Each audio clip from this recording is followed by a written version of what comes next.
This is an NBC News Special Report. Here is Lester Holt.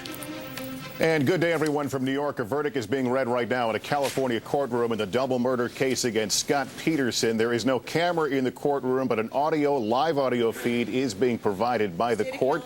Let's listen now. Peterson, we, the jury, in the above entitled cause, find the defendant, Scott Lee Peterson, guilty of the crime of murder of Lacey Denise Peterson in violation of Penal Code Section 187A, as alleged in count 1 of the information filed herein.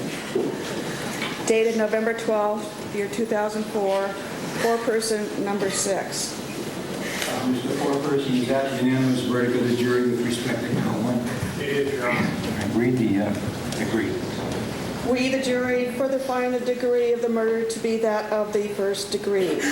Debated November 12, 2004, foreperson number 6. And juror number 6, is that the unanimous verdict of the jury with respect to the degree? It is, Your Honor. All right, you want to read count 2? We, the jury, in the above entitled cause, find the defendant, Scott Lee Peterson, guilty of the crime of murder of baby Connor Peterson in violation of Penal Code Section 187A, as alleged in count 2 of the information filed herein. Dated November 12, 2004, foreperson number 6. Is that the unanimous verdict of the jury with respect to count 2 of the information? It is, Your Honor. All right, you want to read the degree, please? We, the jury, further find the degree of murder to be that of the second degree. Dated November 12, 2004, foreperson number 6. And Mr. Foreperson, is that the unanimous verdict of the jury with respect to the degree? It is, Your Honor. All right, I'm going to read the special circumstance. We, the jury, in the above entitled cause, find to be true the special circumstance pursuant to Penal Code Section 190.2, subsections A3, that the said defendant, Scott Lee Peterson, has in this case been convicted of at least one crime of murder of the first degree and of one or more crimes of murder of the first or second degree. Dated November 12, 2004, foreperson number 6. Is that the unanimous verdict of the jury with respect to the special circumstances? It is, Your Honor. Right. And Mr. Harris, do you want the jury polled as to each count and as to the special circumstances? Yes, we do. Right. Would you poll the jury as to count 1, please? Ladies and gentlemen of the jury, please answer yes or no as I call your juror number as seated and ask the following question. Was the verdict as just read as to count 1 your true and individual verdict? Juror number 1? Yes. Juror number 2? Yes. Juror number 3? Yes. Juror number 4? Yes. Juror number 5? Yes. Juror number 6? Yes. Juror number 7? Yes. Juror number 8? Yes. Juror number 9? Yes. Juror number 10? Yes. Juror number 11? Yes. And juror number 12? Yes. You want to poll the jury as to the degree, please?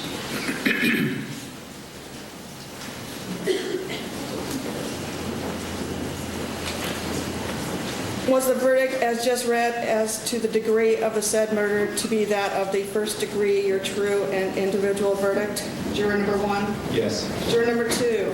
Yes. Juror number 3? Yes. Juror number 4? Yes. Juror number 5? Yes. Juror number 6? Yes. Juror number 7? Yes. Juror number 8? Yes. Juror number 9? Yes. Juror number 10? Yes. Juror number 11? Yes. And juror number 12? Yes. All right, you want to poll the jury as to count 2, please? Was the verdict as just read as to count 2 your true and individual verdict? Juror number 1? Yes. Juror number 2? Yes. Juror number 3? Yes. Juror number 4? Yes. Juror number 5? Yes. Juror number 6? Yes. Juror number 7? Yes. Juror number 8? Yes. Juror number 9? Yes. Juror number 10? Yes. Juror number 11? Yes. And juror number 12? Yes.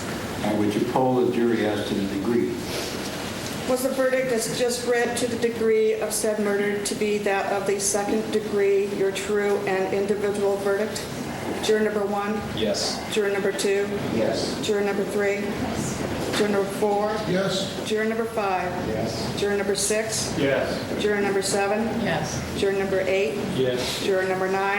Yes. Juror number 10? Yes. Jury number You are 11. listening to a live feed coming from the courtroom in Redwood City, California. The jury being polled after delivering its verdict of first-degree murder against Scott Peterson in the killing of his wife, Lacey, second degree in the murder of his unborn son, Connor. Let's go to NBC's Dan Abrams right now, who's outside the courthouse in Redwood City. Dan, the first-degree murder conviction carries the death penalty, does it not? It carries the possibility of the death penalty, Lester. This means there will be a separate phase in this case where this same jury will consider whether Scott Peterson will get a mandatory life sentence or the death penalty. This jury deliberated for about 43 hours over 7 days before reaching this verdict. And I'll tell you, to many here, it was a surprise that they reached a unanimous verdict at all. 2 jurors dismissed during the deliberation process. That is very unusual. There were signs of jury chaos. There were indications that this jury was not getting along. And yet, after the last juror was dismissed, the jury foreperson on Wednesday, they didn't deliberate yesterday. They came back after about a half day with their new jury, and they've reached this verdict of first-degree murder for the killing of Lacey Peterson, second-degree murder for the killing of their unborn child, meaning that these jurors did not believe the prosecutors had proved that there was premeditation when it came to the killing of the baby, but that they did believe there was premeditation in the killing of Lacey Peterson. Dan Abrams in California. Let's turn to attorney Roy Black now. He's an NBC News legal analyst. Roy, you predicted a Friday verdict earlier on the Today Show. Was the replacement of the 2 jurors, do you believe, key in allowing this deliberation to come forward with this result? Oh, Lester, there's no doubt about that. The jury foreman was a lawyer and a doctor who had taken copious notes, who wanted to go through every piece of evidence and every fact. I think the other jurors became somewhat upset over that. He ended up getting replaced, and within half a day, we get a verdict. And the surprising thing here is the judge told them they had to start the deliberations over. If they did that, they came to a verdict of first-degree murder with special circumstances in half a day. Obviously, appeal is normally the route we would see in a case like this. I suppose automatic appeal in this case. What areas do you think the defense might have some leverage? Well, you know, certainly the dismissal of these jurors is somewhat unusual. We don't know all the circumstances because we aren't privy to what went on in the chambers, particularly over the foreman being bounced from the jury. And I know the defense vigorously objected to that. So we're going to have to wait and see the reasons for this. But those will certainly be important issues on appeal. All right, Roy Black, thanks very much. And we just heard from the courtroom, November 22nd is now the date for the penalty phase to begin. Again, recapping from California, the jury announcing in the Scott Peterson trial, finding him guilty of first-degree murder in the murder of his wife, Lacey, second-degree murder in the killing of his unborn son, Connor. And again, the penalty phase begins November 22nd. We'll have more on all this in a special broadcast of Dateline tonight, 8 o'clock, 7 Central. And, of course, on NBC Nightly News, continuing coverage right now on MSNBC on cable and the Internet. I'm Lester Holt, NBC News, New York.